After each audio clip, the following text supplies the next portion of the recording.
It is time to bring in Arthur Schwartz, the food maven. Arthur joins us Monday mornings, and we talk food, and food. Good morning, Arthur. Good morning. I want to talk snow for now because it's very funny. Just as you said, lights, it was fine here, overcast, and it snowed last night, and there's some gloss on the cars, blah, blah. But just as you said that, it started to snow here. So there you go. I don't even think it was expected. Anyway, so last week, in passing, I mentioned that my 6-year-old great niece, Sydney, makes scrambled eggs exactly the way my grandmother made them, I make them. I taught my nephew to make them, and he has taught his daughter to make them.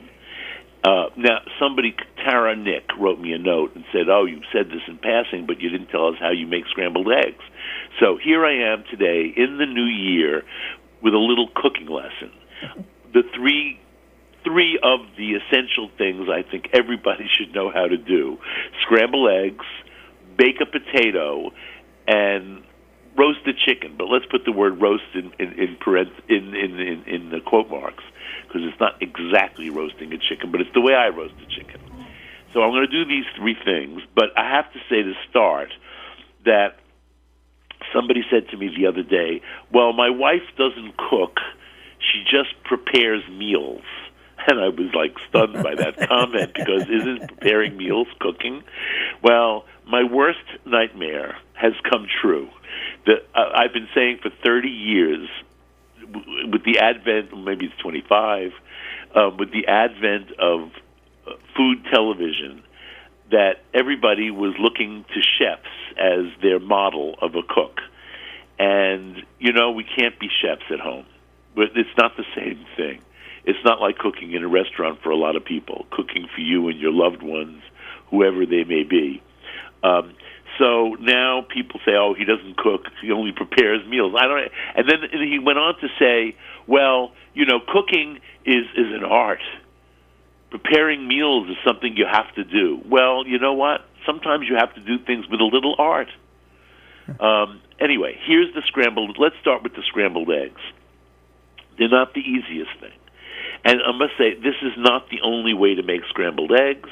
I was talking to a friend the other day, and he swears by a different method, and I only swear by this because it's the scrambled eggs I grew up eating in my grandmother's house, and I always thought she made the best. Here's what we do. First, you scramble the eggs very, very well. My grandmother used to use an egg beater. I don't think anybody uses an egg beater anymore. That's right. I used to love those egg beaters with the round. Yeah, I have one. And in fact, it might, I'm trying to recall, it wasn't my grandmother's, but I have one that's like my grandmother's, and I could never use it because it had a paint. Remember they had the wood at the top? Yeah. It was and painted usually? Yeah. So mine, the paint chips off, so you don't want to use that over a bowl of eggs. Was your paint red? But what I have to use, and you can use a regular old whisk. You could use a big table fork, which requires a little bit more effort than a whisk, but it works. Or I have something called a Swedish whisk, which a friend gave to me many, many years ago. You can go online and find them. It's a flat whisk. And I say it really works extremely well, especially with eggs. Not everything, but with eggs it's great. So I beat the eggs extremely well, meaning they're very well mixed, even a little bit frothy, with a big pinch of salt. And the pan should be a no-stick pan, a small no-stick pan. For 2 eggs, you only need a 6-inch skillet. And I have 2, actually, that I use. They're my scrambled egg pans if I'm only making 2, maybe 3 eggs. If I'm making more than 3 eggs, like for more than one person, I would use an 8-inch pan, 9-inch pan, 8-inch, 9-inch pan. And I have to say, the only thing I swear by for nonstick is eggs. Especially if I'm making something like a frittata or an omelet. a French-type omelet, I need a no-stick pan. And a few years ago, I think I must have mentioned this on the air, I bought one of those coppery-looking, but not copper, pans they were advertising on television, on the infomercial. They would put marshmallows in this pan and melt them down and even burn them, and they still wouldn't stick. You know, they were not lying. Nothing sticks to this pan. So these days, I've been using that one, but in any no-stick pan.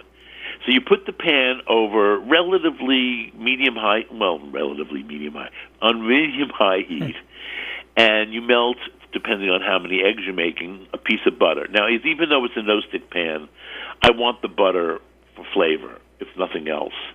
But that pan that I just mentioned, that copper-looking thing they advertised on TV, actually nothing does stick to that pan, and you don't need to have any butter. A well-worn Teflon, let's say, pan or other non-stick surface pan, they actually do wear down, and a little butter doesn't hurt to make sure that the eggs are not going to stick. But you only need a teaspoon or so of butter per 2 eggs.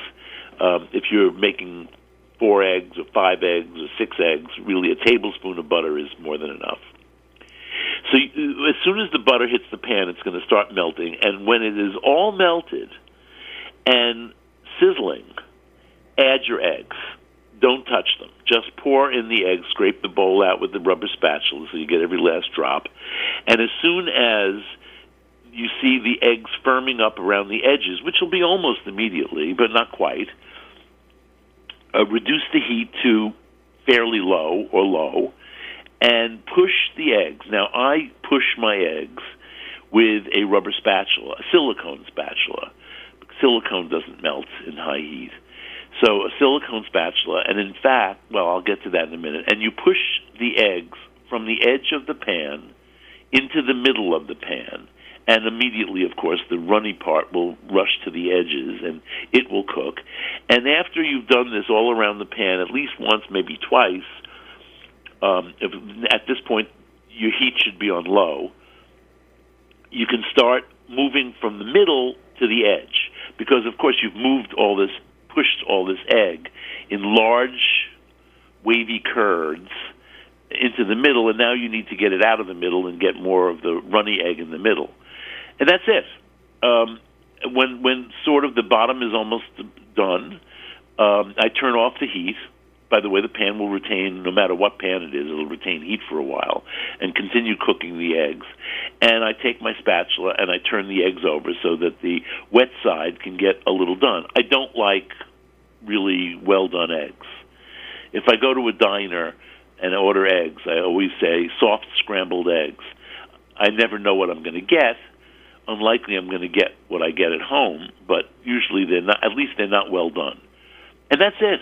You put salt and pepper on the table, and that's all you have to do. I think everybody should know how to scramble an egg. Tara Nick, who wrote to me asking me to do this on the air, because I only mentioned it in passing last week, also thought it was quite advanced of my nephew to allow his daughter of 6 years old to make scrambled eggs at the stove. Let me say, she knows how to break eggs into a bowl, and she knows how to beat the eggs. Somebody else has to turn the heat on for her, and she knows how to push it around the pan. So she's not doing it all entirely her 6-year-old self. She does it with supervision, and it's safe, you know. And she has, and by the way, because Brian likes his kids to participate in cooking, he's the main cook in the house. He has stools, like a stepladder thing for them to come up so they can get to counter height. I have to laugh about the cracking the eggs because Sydney's very proud of herself that she knows how to break eggs into a bowl. However, one day we had brown eggs, and I have since observed this intentionally. Brown eggs have harder shells than white eggs. At least the brown eggs that I can buy have harder shells than the white eggs I can buy. So whenever we get a brown egg to do, and it took me a little bit of explaining why some eggs are brown and some eggs are white.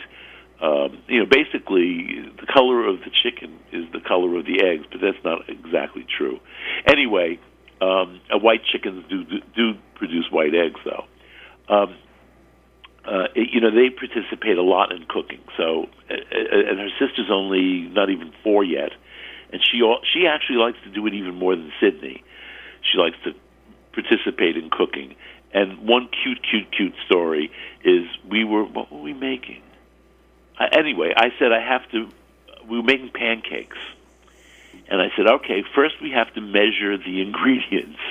And the nearly 4-year-old says, oh, Uncle Arthur, I'm going to go to my room and get my measure. I didn't know what she was talking about. She comes down with a tape measure. We had to measure the ingredients. So she brought her tape measure to measure the ingredients. Then I had to explain to her cups. And she enjoyed learning all this, by the way. So that's one thing I think everybody should know how to do, scramble eggs. Another one, and you think that everybody could do this, but they don't do it well necessarily, is bake a potato. I have to say, James Beard, I don't know if he wrote this or he said it. It's emblazoned in my soul. When the word gourmet started becoming too popular, like every corner deli in New York was a gourmet deli, James Beard said gourmet is not an adjective. It's a noun. And I started calling it the G word because it was so ridiculous that everything was gourmet. But the G word, Beard explained, is a gourmet is a person, and a gourmet even appreciates a perfectly baked potato, pointing out that even if you're a gourmet, you appreciate simplicity if it's done well. So here's how I do baked potatoes. And when somebody says, oh, why don't you just throw them in the microwave? I said, it's a different potato. It steams in the microwave. It doesn't bake dry and fluffy. So let's start out with a dry and fluffy potato, which would be a russet potato. That's the variety we call baking potatoes. The best ones really do come from Idaho. Here's a little bit of trivia about potatoes. Potatoes were originally from the Andes in Peru, and they were domesticated by the Mexicans, and hence the potatoes we have today. And potatoes still to this day grow best, most flavorful at high altitudes. So even in Italy, if you go to a mountainous area, they'll say, oh, we have great potatoes here. Even more than the pasta. We have great potatoes here. Idaho, mountainous place, great potatoes. So those are the potatoes you want to use for a baked potato. You scrub the potato. I have a brush that is reserved just for scrubbing vegetables when needed. Potatoes need them more than most. You scrub the potato, make some, with the point of a knife, make, 5, 6 little holes in the potato. This is so that moisture can escape. And then I put it in a cold oven, believe it or not, because I'm lazy and because I never think ahead. So if I want to bake potato for dinner, it takes an hour in a 400-degree oven to bake a medium potato. A large potato could take a little longer. But there's no reason it has to be put into a hot oven. You don't have to preheat. So I just put them in the oven right on the rack, not even on a tray or anything, just right on the rack so that lots of hot air can circulate around the potatoes. And I set the oven to 400 degrees. And even starting in a cold oven at 400 degrees, most potatoes are ready in an hour. How do you know it's ready? I just read this the other day. They said, oh, you shouldn't squeeze a potato to see if it's ready. Well, I never did. What I do is I take a fork or even the knife that I use to puncture the little holes in. If it goes in very easily, the fork, then it's done. Of course, the outer edges of the potato were going to get done quicker than the very middle of the potato. So you do want the fork to be able to go way into the potato very easily, and then you'll know it's done. Then you can pick it up with a pot holder and squish it a little bit and see if it's soft. You're going to see the skin. A well-cooked potato, the skin gets a little wrinkly and crisp even. And the inside is going to be very fluffy. Now, here's how you open a potato. And I did learn this from James Beard, perhaps in person. He was a friend. You take your fork and you make a line down the long side of the potato, and then you make a cross with the fork. This is opening up the potato. And then you squeeze the potato. Now, it's going to be very hot, so you may want to do this while you're still holding it in a cloth or a pot holder. And you squeeze the potato, and you open it up like a blossom. And those two lines that cross will open up, and the fluffy potato will emerge. And you put your butter in there, or whatever seasoning you're using.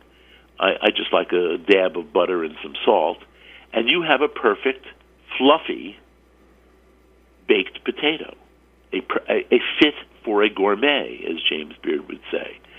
I love a good baked potato, and I hate a badly baked potato, and I know in a second, just by looking at it, if it's been cooked in a microwave or not. So that's the second thing I think everybody should know how to do, bake a potato. The Concord had the best baked potatoes. They did? Oh, yeah. What did they do? No foil, I hope. The what? There was no foil, They didn't put them in aluminum foil. No, but they were just the best baked potatoes. No, I don't wonder what they did. My mother went through a series with baked potatoes, and I remember her period where you'll still read recipes like this. You rub it with some fat, like butter or oil, and then you put it in an aluminum, wrap it in aluminum foil and bake it like that. It's terrible. It comes out steamy, and I don't know. No. But it's not fit for a gourmet, as far as I'm concerned. Yeah, by the way, those potatoes are very useful potatoes for other things, but they are really the perfect potato for baked potatoes. You can't bake a Yukon Gold and get the same result. No, you'll get a nice potato, but it's not going to be like a fluffy grape. You could put sour cream on a baked potato. People put a lot of different things on a baked potato. In fact, wasn't there a restaurant? I think there was a restaurant that specialized in baked potatoes with all kinds of toppings. Yep. Yeah. I think they're out of business now. I think they are too. Yeah. Well, then everybody became carb phobic, so that was the end of a baked potato restaurant. There was a period there where we thought that was a healthy thing to eat, a baked potato topped with chili or something like that. Or I love these twice baked potatoes. That means you bake the potato and then you fluff it out with some extraordinary fatty ingredients and then put them back in the potato. So the third thing, I think, this is just this week. We're going to do this, I think. Let's just say the beginning of every month we'll do a little thing like this, a little cooking class. And thank you, by the way, Tara Nick, for suggesting I do the scrambled eggs.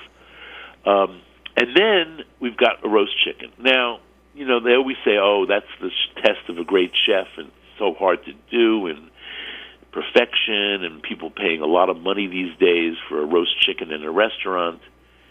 I don't know. I, years ago, started not roasting a whole chicken, but roasting a butterflied chicken, spatchcocked, they're called. I have to look up that word. I don't know what the derivation of the word is. I like to say a butterflied chicken.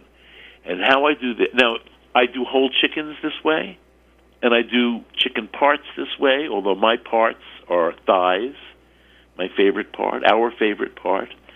So I most often just cook thighs.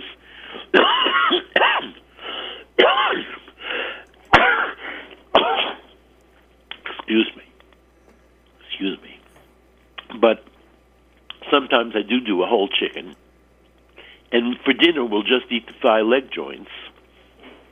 And I'll save the breasts for the next day to make chicken salad or some other dish that requires cooked chicken. And you have these nice juicy breasts if you cook it the way I tell you. So I do all kinds of different seasonings. But truly, salt and pepper is my go-to. Let's do the spatchcock first, and then we can do the thighs. The spatchcock, I use my very, very sharp and efficient Joyce Chen scissors for this. They cut through chicken bone. But a poultry shears or a strong other kind of scissors that will cut through chicken bones is needed. You can use a knife to do this too, but you need a little skill for that, and I just prefer the scissors. It's so easy. You cut out the backbone, which is, I don't know, what do you call the little tushy of the chicken? Sometimes it's called the Pope's nose. I think that's probably blasphemous. But it is, but that's what my grandmother used to call it. I think we have a pope now who doesn't have a nose we can call a Pope's nose, Pope Francis. Anyway, the backbone goes from the Pope's nose to the other end of the chicken, and you just go along in a straight line, and you will have cut out the backbone of the chicken. And I don't throw that away. I roast that along with the rest of the chicken because that's the chef's share. So on the underside of the chicken, you salt and pepper it very well. On the skin side, you salt and pepper it very well, and you put it on a baking sheet. Press it down a little bit if you haven't cracked some of the bones. You'll easily crack them by just pressing it down on the sheet so it lays relatively flat. The legs should be splayed out. If there's any extra, you could take off, extra fat. But if there's extra skin, leave it on, and do spread it out on the pan because I love how it gets really, really crisp as the chicken roasts. And I put my chicken into a preheated, this time, 450-degree oven. Did I say salt and pepper the top side? And then also, I brush the skin with olive oil. Just, you only need a tablespoon or so for the whole chicken. And this aids in the crisping of the chicken. Put it in a 450-degree oven for 40 to 45 minutes. Now, it depends on the size of the chicken. I've been reading and actually cooking from my first cookbook, Cooking in a Small Kitchen, which was republished after 40 years. I'm very proud of that, last year. It's available on Amazon. It is a photo reproduction of the original book from 40 years ago. Nothing was changed, and some things should have been changed, but I wasn't allowed to change them. I made something the other day that I realized I should have changed this. I'll get to that in a sec. Anyway, I put it in the oven for, I was about to say, in that book, chickens were still 2.5 pounds. But nowadays, it's hard to find a 2.5-pound chicken. Most chickens are a minimum of 3 pounds, if not 3.5 pounds, or even closer to 4 pounds. Now, if you have a 4-pound chicken, you can cook it this way, but of course it's going to need more time than a 3-pound chicken. So it depends on your chicken, 40 to 45 minutes.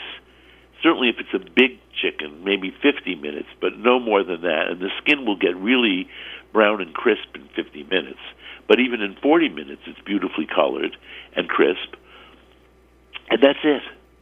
Now, the other day I made chicken, and I decided to do my grandmother's seasoning, which wasn't salt and pepper, but salt and paprika. And I have to say, it was really, really good. And in my Jewish book, there's actually a recipe, like my grandmother would do it, where she would make a paste of crushed garlic and paprika and a little bit of oil and rub that all over the chicken. It's really good. Yeah, paprika gives a nice But paprika, color. I must say, adds a lot to a chicken. And by the way, if you have paprika that's more than a year old, throw it away, get some fresh paprika. Paprika doesn't last that long. And I remember last year, 2 years ago maybe, Sam Sifton, the food editor of the New York Times, and I were discussing making chicken paprikash. And in the end, his story that ran in the Times Magazine pointed out that if you have some paprika on your shelf, you probably should throw it away and start fresh, because you really need a fresh, fruity-flavored paprika to make chicken paprikash. So that's it. That's roast chicken. Now, if you only do thighs, the way I do, you only need 40 minutes at 450 degrees. But do remember to season the non-skin side of the chicken before you put it in the oven. it really makes a difference to put a heavy seasoning on the fleshy side of the chicken, even if it's just chicken thighs, and then on top too. And I put a nice coating of paprika. I wasn't stingy with the paprika. I'm trying to use this paprika up actually, which is why I decided to do this. Here's one that I almost did the other day, but I'm reserving it. This is a recipe that's in my book, The Southern Italian Table, and it's something that I picked up in the food markets of Catania, the food market of Catania. It's called La Pescheria, but in fact, it's a lot. Pesca is fish, but it's a lot more than fish. Although when you first walk down into the market, it's the fish area. But if you keep walking, it's blocks and blocks of food stalls.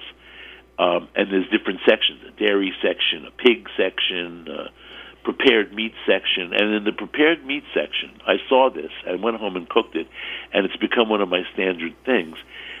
Still at 450 degrees, 400 for 40 minutes. You take a leg thigh joint, the whole leg thigh joint, and you slash, they say 3 slashes, maybe 2 in the thigh and 1 on the leg with a knife, and go relatively deep. And inside each one of those slashes, you season it with hot paprika. Oh, if you like sweet paprika, you can use that too. But in Sicily, they use paprika in Sicily because they have a lot of peppers after all. And what is paprika but dried powdered pepper, sweet pepper or hot pepper? So, and in Calabria, they use a lot of paprika, hot paprika, because they love hot pepper. So you sprinkle the slits with the paprika, and a lot of it's going to, or some of it anyway, is going to get onto the skin too. But you only have to, and season them with salt, and then in each slit, put a small sprig of rosemary. Really get it into that slit, and then put the chicken in the oven again, 40 minutes, 450 degrees, and it is delicious. Between the hot paprika and the rosemary, which doesn't really, depends on the rosemary truly. I have some in the house right now that is extremely strong. So the first time I made it, it was a little overpowering, but I used it. But the second time I used it, I knew better. So you have to know your ingredients. And that's it. It's really delicious. It's so simple too. So there's my cooking lesson for today. And I just roasted a chicken this weekend. You did, but do you do it whole or butterflied I did too. I did one whole, and I was roasting that because I was going to make chicken soup, and I did. And I took a 4-pound chicken, cut it in half, like you just did, and I put a little bit of barbecue sauce in it and on it, and roasted that. Well, delicious. But what do you mean you cut it in half? Like I butterfly. Yeah. Yeah. So you go right down the backbone. Yeah. Butterfly. Yeah. Yeah. I actually recently did this teriyaki style. Bob is from Hawaii. He grew up he was born in Iowa, but when he was a year old, they moved to Hawaii, and he stayed there until he was 20-something, until he finished graduate school, and he never left the island until he was 23. So he's addicted to teriyaki, which they don't call teriyaki in Hawaii. They just call it barbecue, but it's teriyaki. Usually made on a barbecue over grilled over coals, which I don't have in Brooklyn, but my friends do sometimes. But anyway, it was. It's actually I can't rattle off. I've tried so many different teriyaki sauces, but this I think is the one I'm going to stick with for a while. It's called, if you look up online, it's called Huli Huli chicken, Huli Huli, like hula, but this is Huli Huli, and Bob says it's a huli is a step in the hula, where you've seen hula dancers, and they do a turn at some point. They do like a 360-degree turn. That's a huli.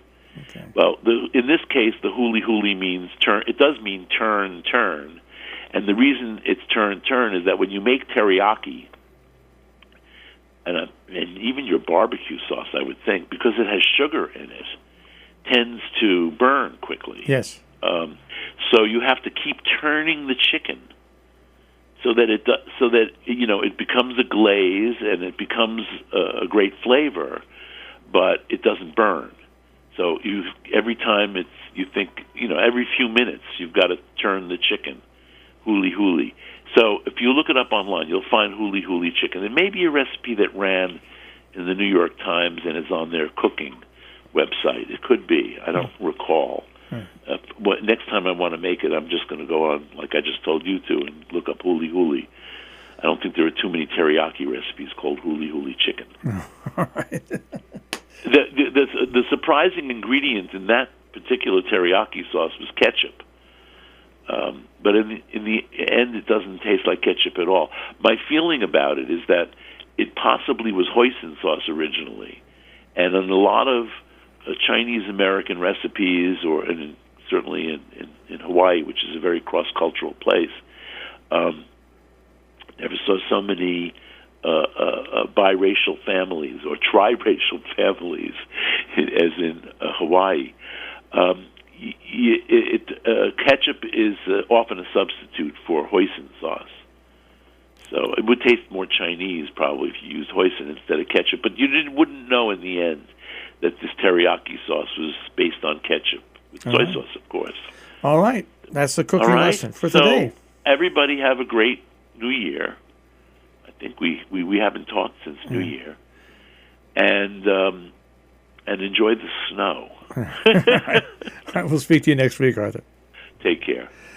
Arthur Schwartz, the Food Maven, here on Robin Hood Radio, robinhoodradio.com. Underwriting support for Arthur Schwartz, the Food Maven, John Andrews Restaurant on the Hillsdale Road in South Egremont, 413-528-3467, on the web, jarestaurant.com. Rubiners Cheesemongers and Grocers on Main Street in Great Barrington, 413-528-0488, rubiners.com. Hillsdale Home Chef, more information, 518-325-7000, hgshomechef.com.